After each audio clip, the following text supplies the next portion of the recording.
Welcome to Benefits Redefined, a series of conversations focused on rewriting the employer playbook. If you're an employer today, you're being pulled in a dozen directions at once.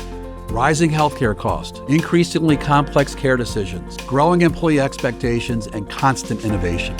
Too often, those forces are treated separately. Costs live in one conversation, care in another, culture somewhere else entirely. This podcast exists because those things don't actually operate in silos. I'm Richard Silberstein, and I work with a group of colleagues across the country who spend our time helping employers move beyond transactional benefits and towards strategies that actually work in the real world. Each episode features practitioners who are in the work every day, not theorists, not sales pitches, but people helping employers navigate what's next in employee benefits, healthcare risk, and enterprise strategy. In today's session, we'll cover another hot topic: Wellbeing redefined from programs and strategy in 2026. As we head into 2026, many employers are realizing that well-being can't just be a collection of programs anymore. Yoga apps, EAPs, mental health vendors, step challenges. The real question leaders are asking now is, does our well-being strategy actually align with our workforce, our culture, our business goals? Today's conversation is about reframing well-being from a set of offerings to an integrated strategy. And there's no one better to help us unpack that than Gretchen Day, VP of Health Innovation and Advanced Strategies at Alera Group. Good to have you here today. Thank you, Richard. It's such a pleasure to be here. And I love everything you just said. It's going to frame today's conversation so well. Good. So for people that don't know you, talk about what is a VP of Health Innovation and Advanced Strategies, and I could also probably add in parentheses, Director of Wellbeing. So let people know who is Gretchen Day and what do you do and how do you spend your time? That would be the toughest question you ask me all day, Richard. I love what I do, so I'll start with that. What I do every day is working with employers on a variety of solutions and strategies to bring creative ideas to helping solve their needs. So I love to think that I am a solution fixer, so to speak, bringing ideas around wellness, well-being, innovative, what we call advanced healthcare strategies, solutions that are going to help deliver a better customer experience, a better management strategy around cost, and overall a better member experience when it comes to how employers design their benefit strategy and support their overall employee well-being. I know that's a mouthful. No, that's great. That's great. And we're going to unpack a lot of that. So Gretchen, why are employers rethinking well-being heading into 2026? That's a really big, important question. And I think we have seen over the past few years that employers are thinking about perks and add-ons and strategies to make their benefit package look more attractive as part of their recruitment and retention strategy. And that is certainly important. Employees are examining all of those things when they're choosing employers to work with. They're looking at those things from a workplace satisfaction strategy. But what we're seeing is that is not creating engagement. And so when employers are thinking about what does their long-term goals look like from a productivity perspective, from a long-term employee management strategy, they need to think differently. So perks aren't going to cut it. We need to be thinking about how do these things fit into our broader strategy? How do they align with our corporate goals? And how are they going to help us retain the employees we have now, but also bring on employees in the next 3 to 5 years? So employers need to be thinking not just for the short term with those types of perks and add-ons, but really for the long term of how do we keep employees engaged, that they are loyal to our organizations, and that they feel like they have a place where they belong. Good. Well, I heard you mention that word, but let's talk about the E word. And what does intentional engagement actually mean? So I have been long referring to it as the E word, and it's a tough one. I think any employer listening to this is probably struggling with how do I solve engagement, because it's not a single one-size-fits-all approach. What we're talking about this year is that employers really think about being intentional in their strategies so that, again, to that point of not just adding point perks that are going to create satisfaction, but creating an environment where employees feel like they belong, where they feel safe, where they feel aligned with the organization's mission and goals, that they feel passionate, those are going to create loyal employees that are really engaged. And engagement, I think the message that I'd want to echo for business leaders is that engagement is going to equate to innovation and productivity. You can have employees who simply just show up to work and they're going to stay with you perhaps, but they may not bring their best selves. They may not bring their innovative selves unless they're engaged. And when they're engaged, they're going to be innovative in helping to drive your business goals, bringing creativity and helping to increase your productivity and your business presence. Yeah. You sort of touched on it in that answer, but why doesn't adding another well-being tool work anymore? So I would also say I would challenge employers to look at what your competitors are doing. They're offering those same types of perks. They may be offering wellness days. They may be offering like fantastic break rooms as an attraction measure. So we've seen that those are kind of I hate to say it, but a dime a dozen. A lot of employers are adding perks, but to create meaning that employees feel like they mean something to them, that those solutions or additions were aligned with because they care about me. That's the next step. That's the level that employers need to take in creating that concept that we care about our employees, we know our employees, and we believe in them just as much as they believe in us. Right.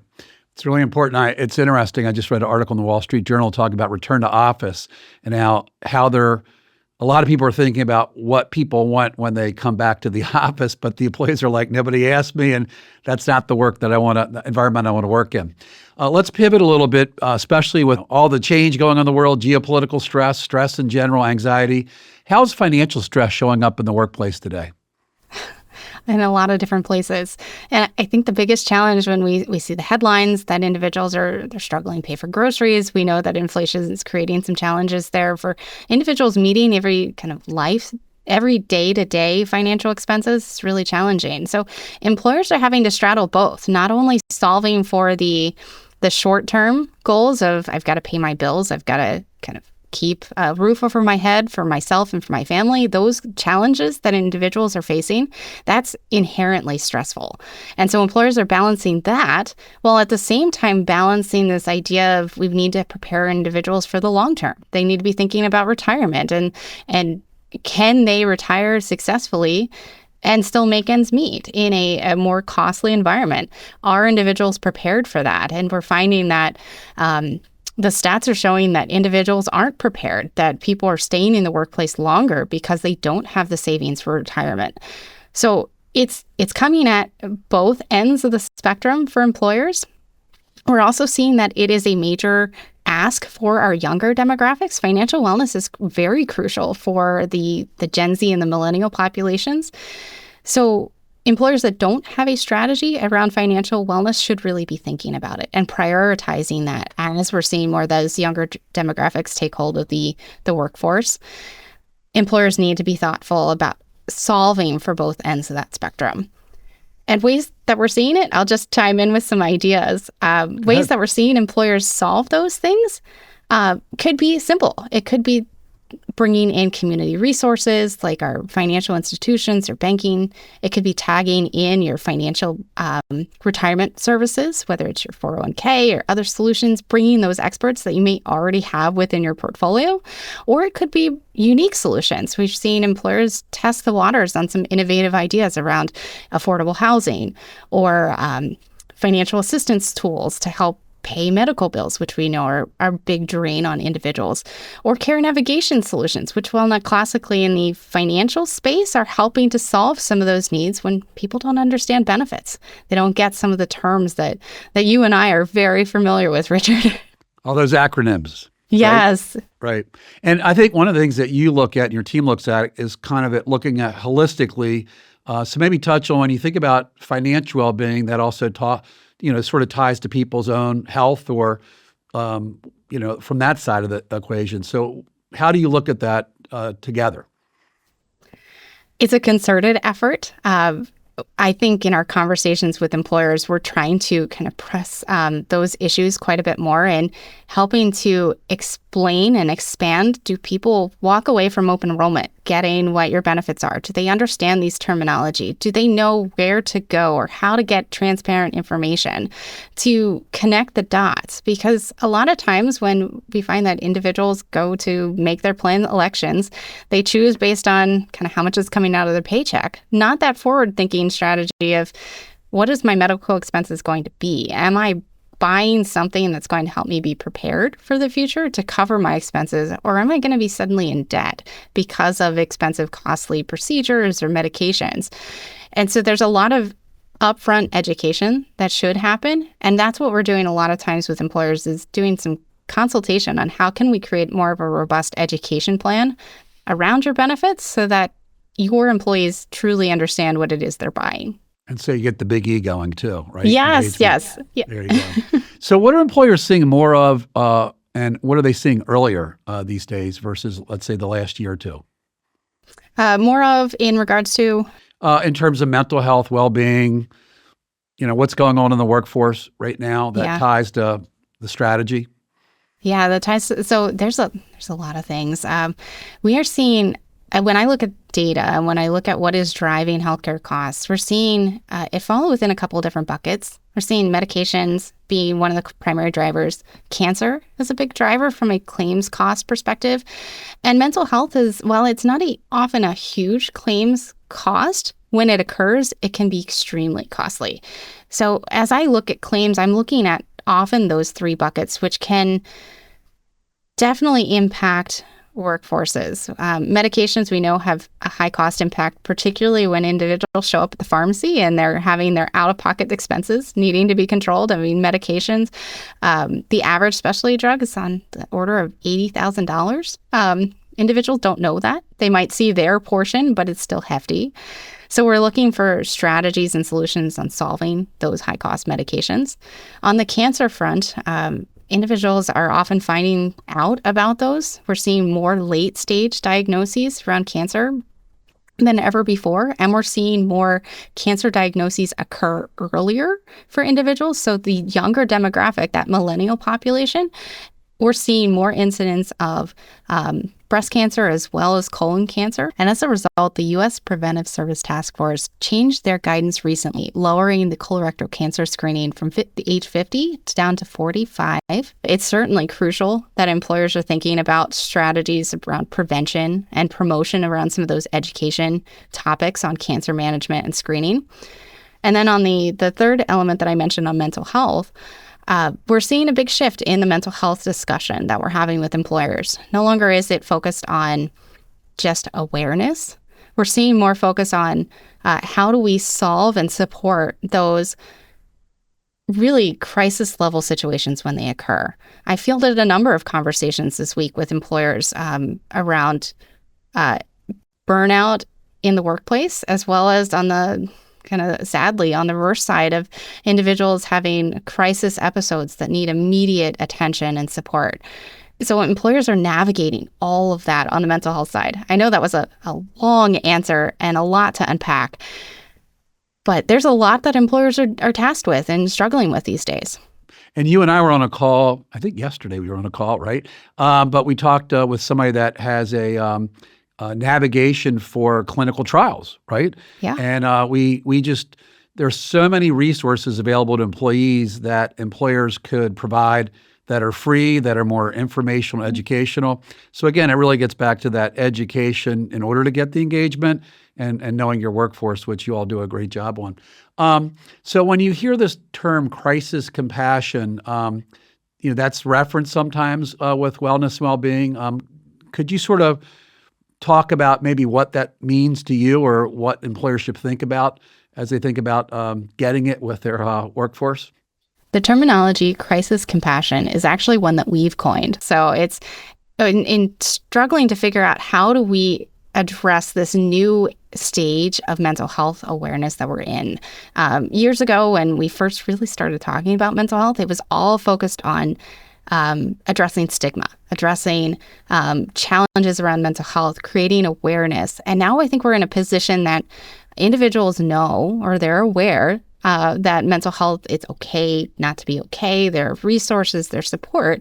But now we're in this stage where we've identified these very high risk types of situations. And when, as I alluded, when they occur, they're pretty substantial. So we're seeing more incidents than ever before of substance use disorder. We're seeing rising rates of suicidal ideation, especially in younger demographics. And when those occur, it's being action ready for employers, that they need to have a plan in place rather than simply reacting. It's being prepared, that our managers know how to refer, how to notice symptoms early on so that before they get to that crisis level situation, they have a plan. So I'm talking with employers a lot more about how do we create more first responder training? How do we incorporate things like mental health first aid into our strategy so that we have a well-rounded, action-oriented strategy around mental health? We're seeing employers push the envelope with their EAP partners, so employee assistance programs. No longer is it okay for those programs to just sit in the background and be a check the box. We are pushing those solutions. Employers are pushing those solutions to be something more, to be more action oriented for their employees, that they're getting callbacks timely, that they're seeing more than the national average of 3% utilization. I think the time is now for employers to be, again, action-oriented in their strategies around mental health rather than simply creating awareness. Great feedback. So let's go back to basics a little bit. Why are employers rediscovering prevention? And I know one of the things we will talk about is some of the basics and why they're overlooked, but also if you could also touch on something like direct primary care and some of the things that you're seeing that really take it up to another level and help focus on helping people not get to that point or managing things sooner. Yeah. This is a really interesting time we live in. You mentioned direct primary care, and I'm so excited because we have so many new avenues for accessing primary care. Primary care providers, I know, have been strapped for a long time with high patient volumes and short patient appointment timeframes.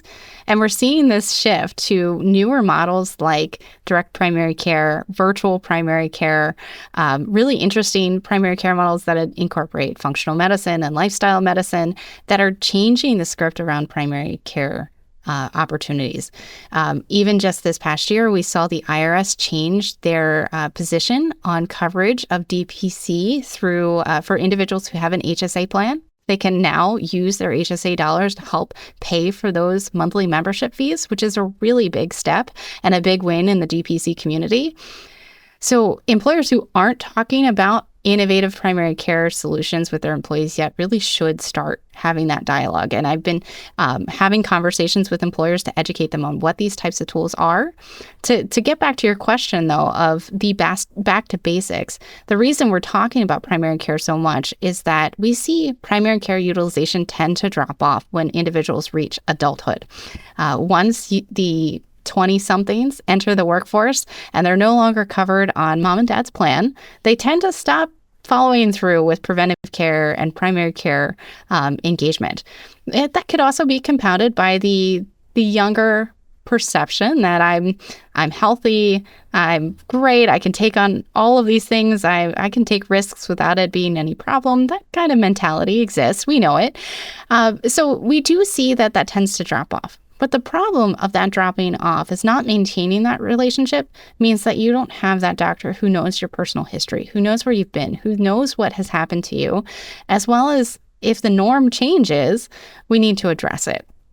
And so we're encouraging people to get back to basics so that they can reestablish that history, have that relationship with the doctor, so that should something change, should some chronic conditions start to develop, it can be caught early before excessive care interventions are needed, before lots of medication therapies need to be adopted for those individuals. So that's why we're really pushing this back to basics concept to help connect the dots between individuals and their primary care physician so that we can intervene earlier and sooner.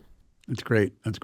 So next topic I want to touch base with you on is active listening, especially from a leadership standpoint. Why do you feel listening is becoming a well-being skill? And what happens when leaders respond in real time? Yeah.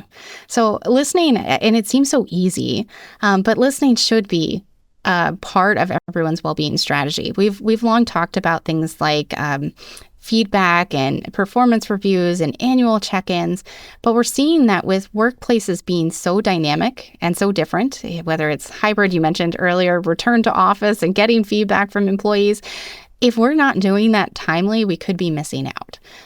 So we're encouraging employers to think about their listening strategy. It seems easy, like you should be able to listen, but a lot of times people listen and they don't comprehend or they act too quickly. And so we're incorporating that as part of our management and career development well-being lens, that employers should build that strategy for managers so that they have that tool in their arsenal to know how to effectively listen, gather feedback from their employees, and identify if there's something early on that senses a problem of burnout, or maybe there's a workplace inefficiency that can be resolved.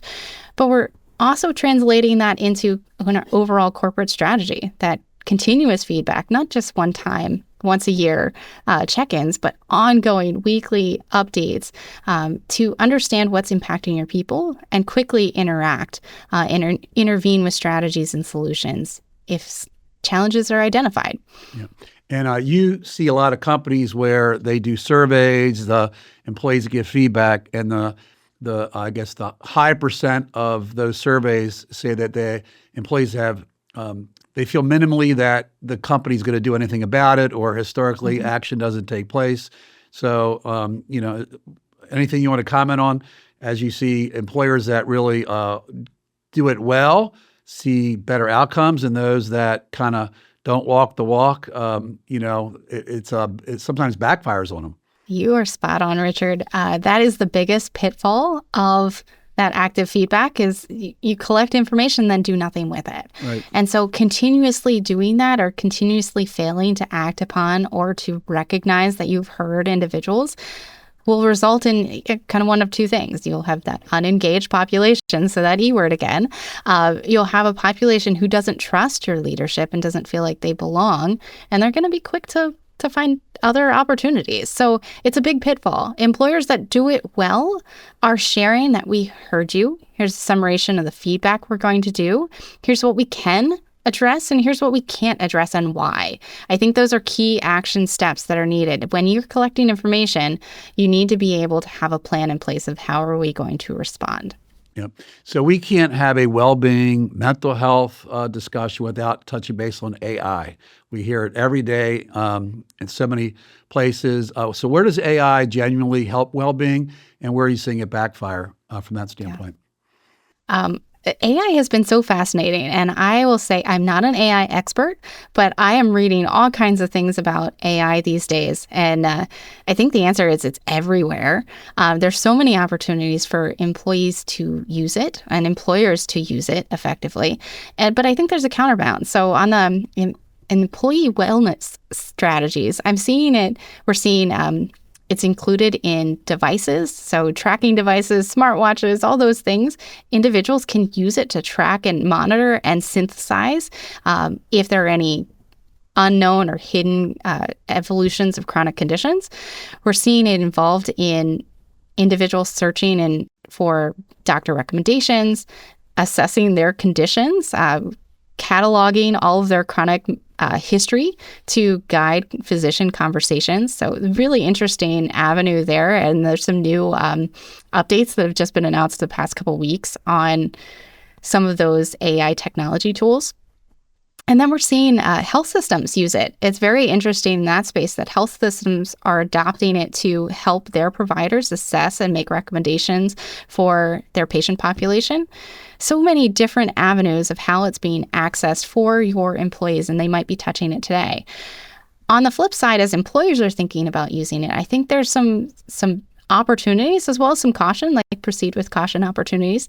I would say employers should think about how they leverage AI effectively in the workplace, because career stress is certainly a concern for individuals. And career longevity, will AI replace my role, is a very real concern for employees. So employers should be thinking about how is their human-led strategy, not their AI-led strategy, working to support their employees so that their employees can be more creative and eliminate some of the things that might be workplace slog or draining their employees. So they need to be thinking about how they implement that effectively. There's a lot of ethical strategies, of course. They need to be thinking about governance and how do people use it effectively without sharing any secure information. So all of that needs to be considered. So one of the things when I think about AI is we're seeing a huge increase in anxiety, especially if people are baby boomers who worry that if they're over a certain age, their job's going to be eliminated. And then you see young people thinking about what's my career development. And I think just it's important that companies really, with good leadership, are proactive in listening, which we talked about, engaging their employees, which we talked about, and then in messaging as to really thinking about how we're doing training and development and career development, because people want to stay with a company not just as great benefits, but also where they feel they have a future. So, I just think AI is something that is going to be challenging over the next few years, and we're all figuring out together, from that standpoint. We are. What I've heard from my employers is that they're looking for guidance around policies. They're looking for opportunities on how to streamline the rollout to their employees and what protections they should be taking. So employers are looking for a lot of information here as they're trying to figure out their own strategy, their own adoption plan. I would just encourage that employers think people first. How do we make sure that this is people-led and people supported in every step along the way?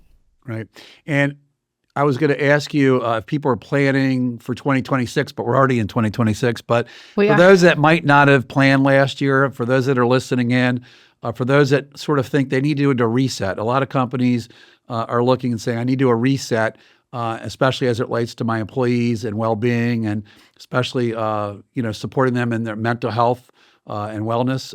So where do you believe companies should start? What should they be thinking about if they really feel that what they've done isn't working?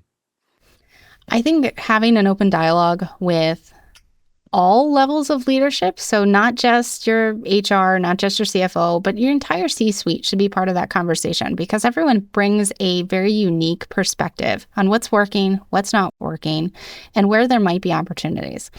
I think that's also a great opportunity once your leadership team meets to really bring in feedback, to engage in active listening, to hear from your team members. What do they need? Whether your strategy is what is our return to office plan, or do we adopt AI, or what are our well-being initiatives that we should most meaningfully adopt this year? Getting that feedback from your employees can really help you drive that direction. So I think it's a great place to start in hearing feedback, not only from leadership, but also from employees. Yeah. And I know you have great relationships with many of your clients you work with, especially the HR people, the team. But this isn't an HR is going to fix it like culture. This is where you see it successful, is where you truly have leadership, CEO, CFO, executives, partnering with HR. From that standpoint, are there any clients that come to mind without naming names, just that you've seen in the last year, or as they think about this year, you're like, wow, they're really doing great things as we sort of wrap up here? Any examples you want to give?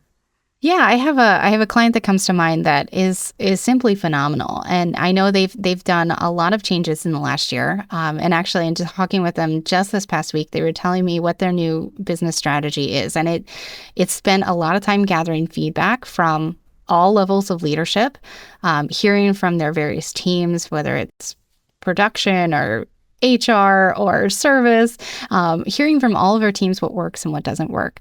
They're shifting this year, which I think is really inspiring, to really a performance strategy and bringing back excellence in everything that they do. And so that is the word of the year. If you're doing kind of thinking that way, in 2026, their word of the year is excellence, and inspiring excellence in their production, excellence in their service, and excellence in their support of others. So I think it's really great that they're kind of thinking that mantra for themselves, and they're doing well. So I love that they've taken that approach of hearing from all levels within their organization. I love that. Another E word to use. Yeah, it's another E word. That's right. And one other thing I was just thinking about as we wrap up, because I know we were on a call yesterday, I feel like, like we had a session with Jennifer on pharmacy. We had one with Julie on clinical population health. Yesterday we were on a call with Gail as it relates to, looking at it from the company standpoint. It really is also who you're partnering with, looking at it as a team. Like just working with a wellness vendor in EAP, you really need to kind of look at it in whole. And I think that's what you do so great with your team is you partner with so many internally. Do you want to just comment on that before we wrap up? I think the advantage of having a collaborative team, I think that's one of the mantras within our own organization is collaboration, is that you're bringing multiple perspectives to the table. We strive to collaborate with our clients and hold their vendor partners accountable, but we also strive to collaborate with other subject matter experts, bringing them to the table, acknowledging that we've got other expertise who can help our clients bring them new ideas and solutions. And I think that has been really part of our company culture and what we bring to our clients that makes us so special. Well, you do a great job. And we talked about how we could go deep on a lot of these things and why we're going to have a few more sessions with you. So we look forward to those future sessions. And we appreciate your time today and love all that you're doing. Well, thank you, Richard. I appreciate the invite. It was phenomenal to be part of this. Okay. Well, have a great day. Thank you.